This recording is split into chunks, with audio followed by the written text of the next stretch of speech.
Last time we covered how strong is the original Godzilla from 1954. Well, this time we're covering how strong is the Showa Godzilla, Part 1.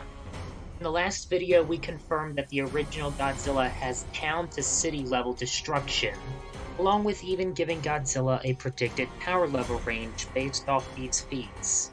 We also gave a power level for Godzilla's atomic breath, as well as giving it a likely multiplier to his base power as well. From here on, when referring to the original Godzilla, we will be referring to him with a hypothetical power level of 200, with a 1.5 multiplier for his atomic breath, giving it a power level of 300. We begin with the first movie that officially kick-started the Showa era of Godzilla, the 1955 movie Godzilla Raids Again. We first see a second Godzilla fighting another giant monster named Anguirus, and after a brief fight, the two monsters tumble into the ocean together. Despite differing in appearance, this new Godzilla has the same exact height and weight as the original Godzilla before him. But I gotta say, the Showa Godzilla's first design definitely has a creepy look to it, and definitely did not inspire the creation of some analog horror drama on YouTube. Yep, no siree. The giant Ankylosaurus also makes a reappearance later in the movie. This thing. Fun fact. Anguirus was originally supposed to have his own atomic breath like Godzilla. The more you know.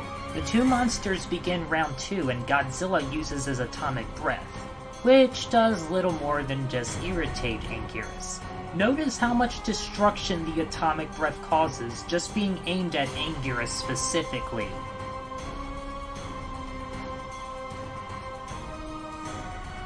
Godzilla did this much destruction just using his atomic breath.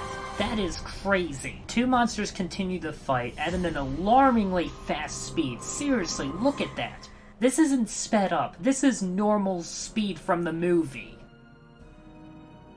After the two circle each other like they're some sort of martial artist, Godzilla even adopts a fighting stance before just straight up charging at Anguirus. Anguirus demonstrating his ability to crack large buildings just by roaring.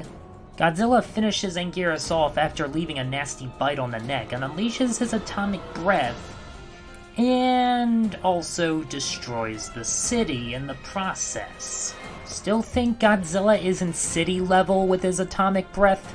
Look at this. This was all done by Godzilla simply targeting Anguirus' body. And so, victory for the first monster versus monster fight goes to Godzilla, the bastard spawn of the hydrogen bomb. After 2 bombing runs, the military succeeds in burying Godzilla under a bunch of ice for like the next half-decade. Here's a picture of Dracula.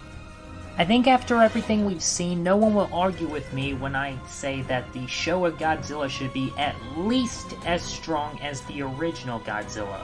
Although, given his speed feats and impressive destructive radius with his atomic breath, I'd say he should definitely be at least 50% stronger than the original Godzilla. You'll notice that I have the high ball as a question mark. There's a reason for that, but that's a discussion for later in the video. Anguirus was also able to contend with Godzilla almost every step of both of their fights, so I'd say it's safe to say he's also equal to Godzilla. Godzilla only won when he started biting down on his neck, and used his atomic breath on the injury. This concludes the first movie we look at, with both Godzilla and Anguirus having a power level of 300 and being at least 1.5 times stronger than the original Godzilla. Okay, side note here. So, one thing I actually forgot to include earlier in my analysis of the Showa Godzilla is actually evidence from beyond the fourth wall. So it turns out the original Godzilla suit, created for the original 1954 Godzilla movie, weighs approximately 100 kilograms, which is over 220 pounds. The Showa Godzilla suit was actually designed to be slimmer and lighter, so to be able to move faster, you know, in order to have the scenes where Godzilla's fighting against Anguirus, the suit actors have to be able to move around faster. While I can't find any information detailing how much the Showa Godzilla suit in 1955 weighs, well, I mean, there you have it. It's literally designed to be able to move faster than the original Godzilla, so from a design standpoint, the Showa Godzilla is faster than the original. One other detail I want to point out is that the Definitive Edition Godzilla introduction, the Showa Godzilla's punches are referred to as megaton punches. For those who don't know, a megaton's basically city-level destruction, so, well, I mean, yeah, there's another point of evidence that the Showa Godzilla's city-level physically. His attacks are literally called megaton punches. Whether or not you choose to take it as literal fact, it's up for you, but I'm just saying, you know, it's another piece of evidence in favor.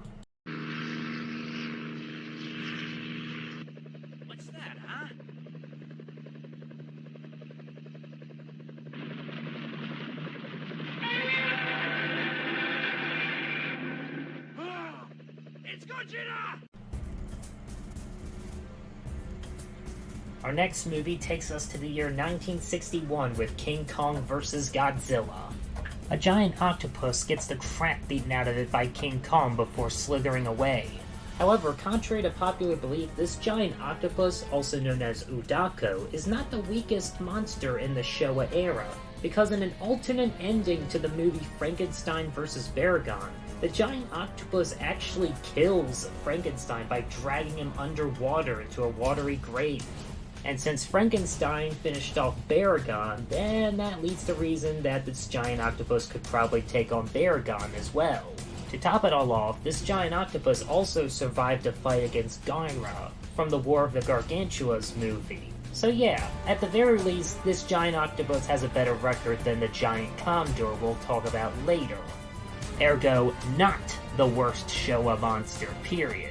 On a lighter note, let's talk about the Showa Godzilla's redesign for King Kong vs. Godzilla.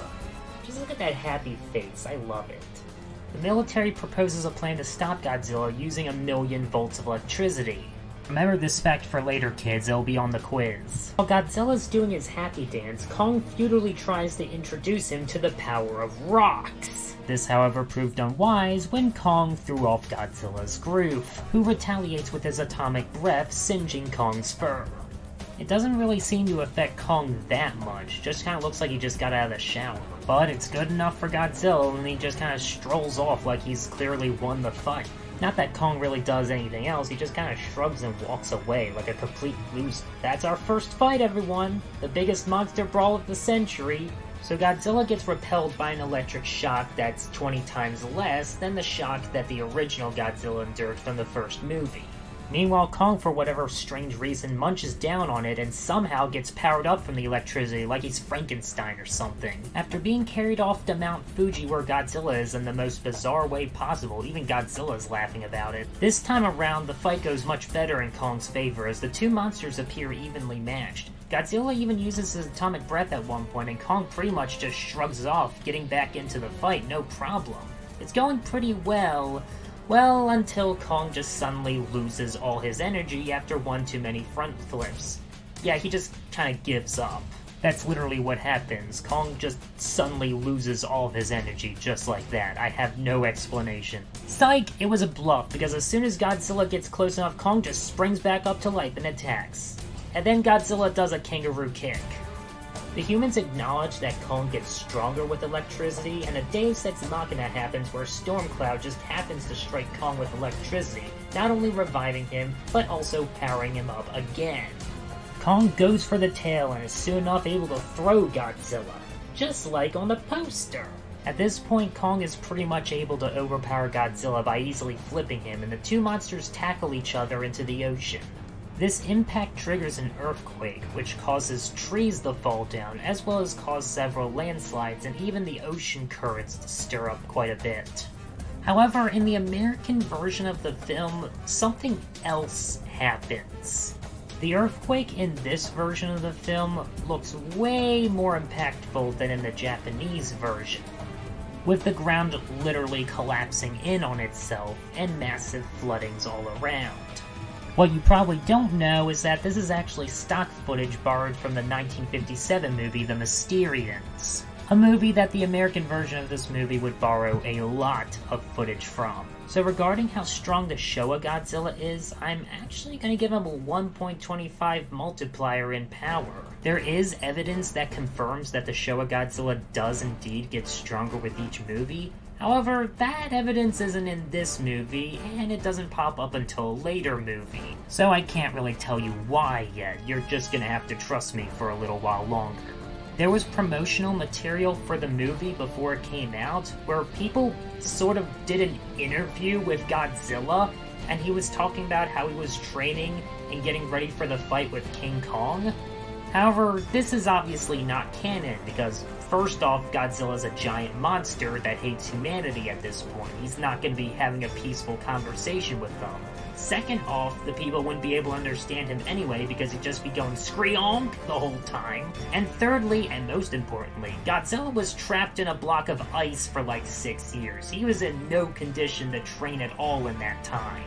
So how can he be giving this interview if he's currently still in the ice until the events of the movie, This might have fooled the Versus Wiki, but it doesn't fool me. But like I said, don't worry, there is evidence that he does indeed get stronger with each movie. I just can't prove it right at this time. But soon. For now though, we're gonna give the Showa Godzilla a 1.25 increase, giving him a power level of 380, making him just under 2 times stronger than the original Godzilla. Since King Kong, even after his first power-up from the electric fence, still got his butt whooped by Godzilla, this also means that even before his first power-up, King Kong was quite a bit inferior to Godzilla. It wasn't until after the second power-up from the thunderstorm that he was finally able to gain ground against Godzilla and actually beat him. And in subsequent interviews over the years, Toho has confirmed that Kong won the fight. So it wasn't an even 50-50 match in that final part of the fight. Kong did win, making him the superior fighter. For these reasons, I'm giving King Kong at the start of the movie a power level of 250, with his first power-up increasing it to 300, and his second power-up being 480, giving him a 1.25 advantage over Godzilla. For those who need a reminder, I'm operating under the power domination multiplier theory, where basically, if you're at least 25% stronger than your opponent, you'll be able to dominate them in a fight. King Kong's power in total makes him 1.25 to 2.4 times stronger than the original Godzilla. The earthquake feat shown at the end of the movie, by itself in the original Japanese version, was enough to shake the island the monsters were fighting on, which is in the Japanese archipelago. However, as mentioned before, the American version used stock footage of another movie which has a way more impressive earthquake feat, which has actually been calculated by the Versus Wiki to be country level, since it's basically shaking the entire Japanese archipelago, which is a bunch of islands. However, the American version also decanonizes the events of Godzilla Raids Again, stating that the Showa Godzilla's just simply been in the iceberg for like millions of years. This is due to the fact that there is no American version of Godzilla Raids Again, and that's a story for another time. But basically, the footage showing the country-level feat with the earthquake is only canon to the American version of the movie. And, for obvious reasons, we'll be using the Japanese version because that's the original canon version, unmodified. So, going off that logic, this earthquake feat is only island level.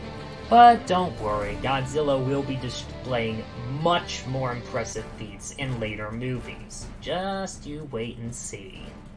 The third movie on our agenda is Mothra vs. Godzilla from 1964. You got that? Mothra vs. Godzilla. Not Godzilla vs. Mothra, that's a different movie entirely. Godzilla decides to mix things up this time by rising up out of the ground instead of the ocean, and we get a look at his latest design. He definitely has a much meaner look. Gone is the happy Godzilla. Prepare to meet Mr. Angry Eye! Look how they massacred my boy. Just like before, Godzilla's gonna be 1.25 times stronger than he was in the previous movie, increasing his power level to 480, making him nearly 2.5 times stronger than the original Godzilla. Is no one going to address the clearly alive turtle skeleton in the background? Oh, we're just gonna ignore that? Oh, okay then. Addressing the main star of the movie, Mothra, there really isn't that much to say about how strong Mothra is from her original debut movie. We know that she can topple large buildings even in her larva form and was immune to conventional weaponry, but that's about it. I'd say at the very least she's at least somewhat comparable to the original Godzilla just for those feats alone. But most of her impressive feats that truly give us an idea of how strong he is will be addressed later in this movie. The twin fairies reveal that Mothra is actually about to die from old age, which is kind of depressing when you consider she's only like 3 years old at this point.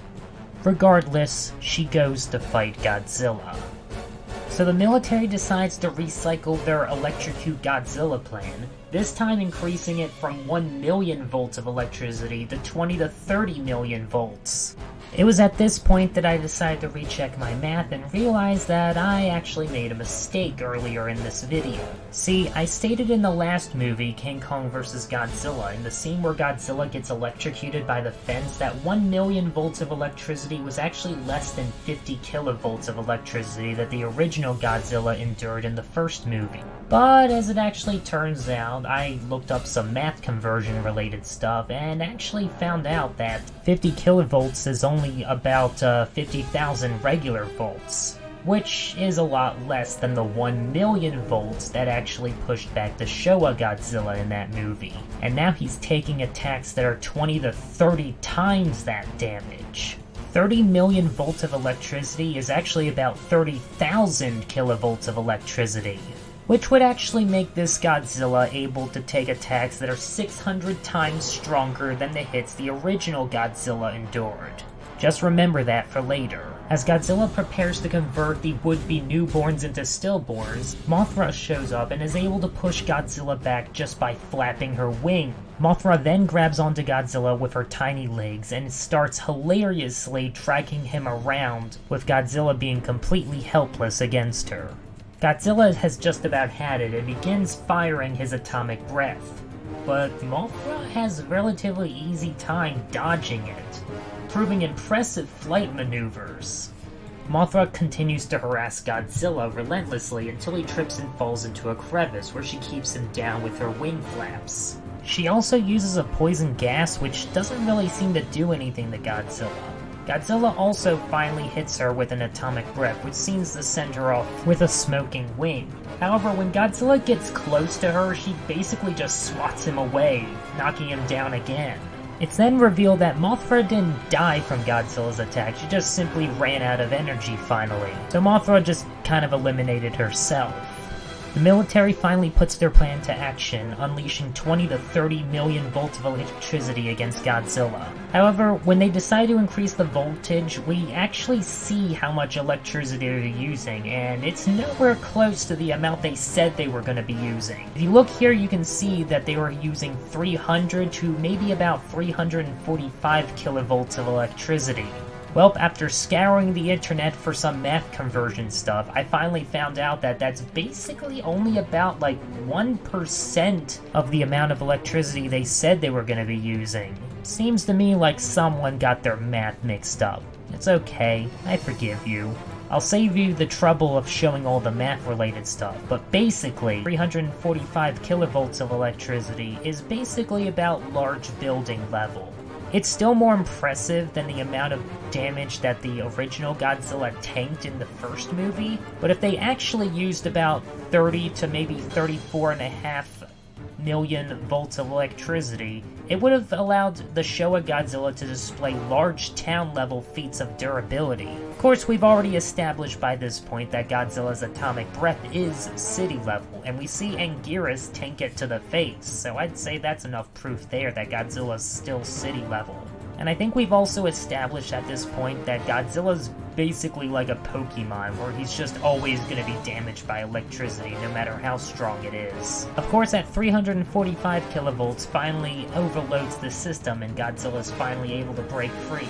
We get 2 baby Mothras for the price of 1 egg, and the two join forces to avenge their fallen mother. soon overwhelming Godzilla and trapping him with their superior webbing. Godzilla attempts to get back by using the power of rocks, but trips and falls into the ocean. Well, the Queen England aged Mothra was dominating Godzilla for like 99% of the fight, so I'm gonna give her at least a 1.75 multiplier increase over Godzilla, giving her a power level of 840 and making her at least 4 times stronger than the original Godzilla.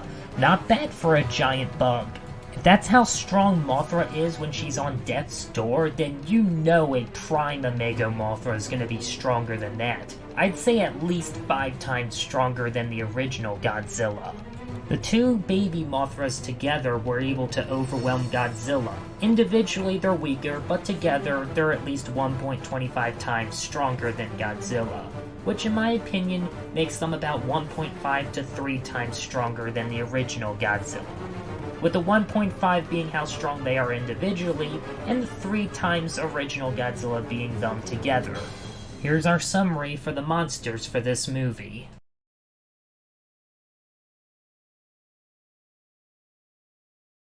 Releasing in the same year of 1964, Ghidorah the Three-Headed Monster is perhaps the most important movie we cover in today's video.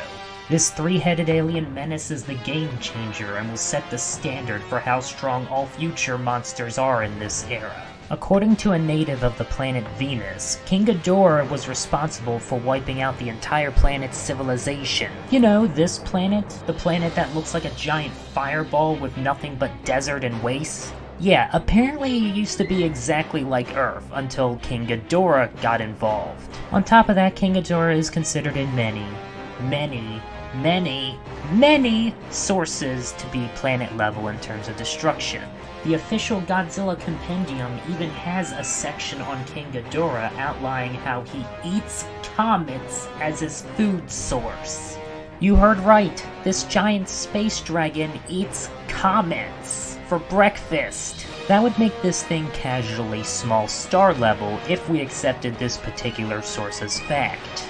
Obviously, because the planet Venus is still there, albeit in a destroyed state, King Ghidorah didn't really destroy the planet Venus in the traditional Dragon Ball sense. At the weakest, King Ghidorah is multi-continent level over time. Most sources put him at around planet level, and if we go by the Godzilla Compendium, then King Ghidorah is actually even stronger than that at small star level. Referring back to my Power Levels Explained video, I determined the bare minimum power level for certain feats of destruction as listed here. I determined the bare minimum power level needed to destroy the Earth, as well as the likely bare minimum power level needed to destroy dwarf stars. For these reasons, I've determined that King Ghidorah must have a power level of at least 11,000 in order to be able to destroy the Earth like everyone claims he can do. Any less than that would make him multi-continent level, so anywhere below 11,000 is fine. And if we go by the dwarf star feat with him eating comets, then you basically multiply that by 10 to get 110,000.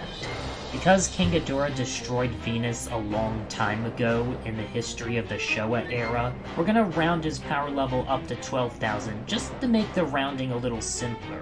With this, King Ghidorah should be at least 55 to 60 times stronger than the original Godzilla. Moving on to our other monsters, Rodan emerges and fights Godzilla, and Godzilla is having a really hard time dealing with him, getting pecked on the head, and no doubt getting brain damage. Godzilla attempts to use his atomic breath against Rodan, but just like with Anguirus in his first movie, it proves utterly useless, forcing the two monsters to fight hand-to-hand against each other. Godzilla then decides to once again embrace the power of rocks and starts the most epic monster volleyball match of the century. I mean, just look at him go!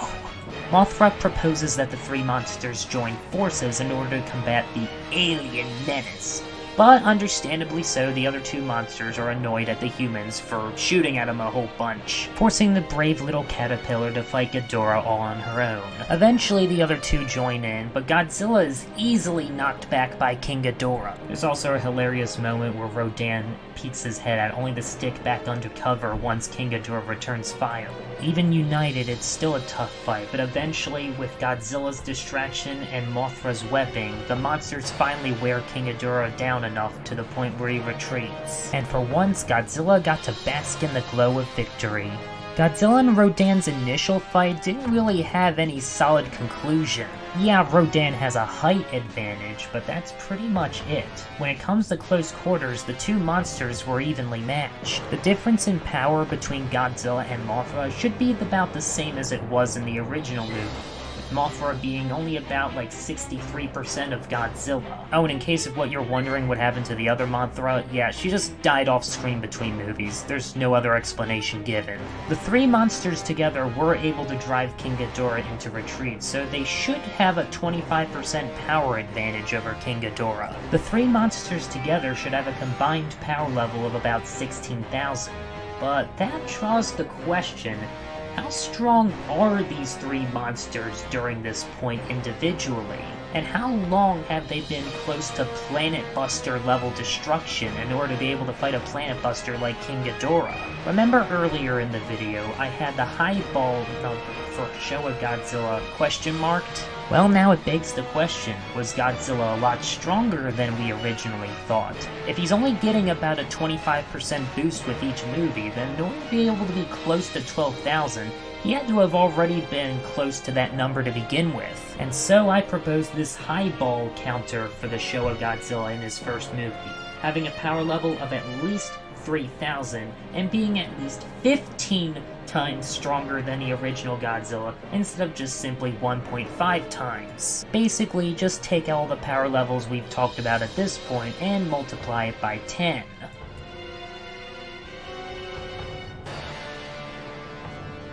Since there were two Godzilla movies that came out in 1964, I decided to save the tally for this point in the video. Because there's only one source with the comet-eating feat for King Ghidorah, the majority of sources only list King Ghidorah as a planet buster, so I will be sticking with the average estimation for his power level, which I have around 12,000. Whether or not the monsters just got a massive power boost in between movies that took them from like the hundreds to thousands, or if the monsters were always in the thousands, is a debate for another time. Regardless, here is our tally for the Showa monsters as of the 1964 movies. Our final entry for today's video is the 1965 movie Invasion of Astro Monster. Godzilla and Rodan get abducted by aliens in order to have a fight with King Ghidorah on Planet X. Upon waking up, they are immediately attacked by King Ghidorah. Once again, Godzilla's atomic breath proves ineffective, but thanks to the power of rocks and sumo slams, they're able to win the day, without Mothra's help. Godzilla even does a little dance that we all know and love. Some alien mind control shenanigans ensue, but that doesn't last long, and the three monsters are freed, albeit with some seizure aftereffects. Upon recovering, Godzilla and Rodan immediately gang up on the poor confused King Ghidorah. Godzilla especially is doing much better against King Ghidorah than he was in the previous movie, managing to score some punches on his heads while dodging his gravity beams at point-blank range. In addition, both Godzilla and Rodan seem to be affected much less by King Ghidorah's gravity beams when they do get hit, kind of like how Kong started shrugging off Godzilla's atomic breath during their final fight. Both monsters send King Ghidorah packing once again after tackling him into the ocean. As is customary with all Showa monsters, they get stronger with each appearance. So King Ghidorah gets a 25% increase, bringing his power level to 15,000, making him 75 times stronger than the original Godzilla. The fact that Godzilla and Rodan were able to beat a stronger King Ghidorah without Mothra's help means that they got strong enough to the point where they were able to cover the loss in power. Together, the two monsters were able to overcome a monster whose power level is 15,000, so I'd say together both Godzilla and Rodan are 20,000, while individually they're both 10,000, making them also 50 times stronger than the original Godzilla. It's like the original Godzilla went Super Saiyan. Again, if we go by the highball theory that King Ghidorah is actually small star level, then you basically just multiply all these power levels by 10, putting King Ghidorah at a power level of 150,000, making him 750 times the original Godzilla, and Godzilla and Rodan individually being 100,000 in power level, being 500 times stronger than the original Godzilla. Here's our final tally for each of the monsters' power levels based off the last time we see them. The power creep is already getting ridiculous, with Godzilla going from city level to planet level in just 4 movies. However, we still have 9 more movies and an entire television series to cover. So join me next time as we cover how strong is the Showa Godzilla from 1966 to 1973. I hope you all enjoyed. Have a good day.